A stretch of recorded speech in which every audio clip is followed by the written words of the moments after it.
বৃষ্টি না হওয়ায় বন্যা কবলিত এলাকায় পানি কিছুটা কমেছে, তবে দুর্ভোগ কাটছে না মানুষের। নেত্রকোনায় কমতে শুরু করেছে বন্যার পানি। কংস, সোমেশ্বরী, ধনুসহ সবকটি নদ নদীর পানি নামছে। কলমাকান্দার উদ্দাখালী নদীর পানি বিপদসীমার ওপরে। পানি উন্নয়ন বোর্ড ও জেলা প্রশাসন জানিয়েছে, জেলায় বিভিন্ন উপজেলায় অন্তত ২৭টি ইউনিয়নে ১৩১টি গ্রাম প্লাবিত হয়েছে।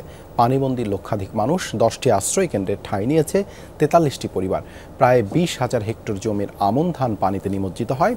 পাট দান বন্ধ রাখা হয় ২০৯টি শিক্ষা প্রতিষ্ঠানে। ২১৫টি পুকুরের মাছ ভেসে গেছে। প্রায় ৩১০ কিলোমিটার গ্রামীণ সড়ক পানির নিচে রয়েছে।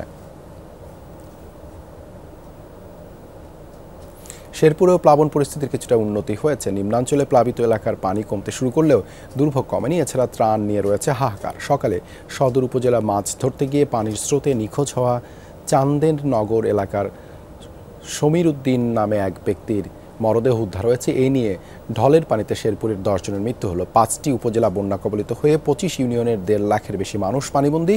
দুর্গত এলাকায় ত্রাণ তৎপরতা চালাচ্ছে সেনাবাহিনী, র্যাব ও বেসরকারি সংস্থাগুলো।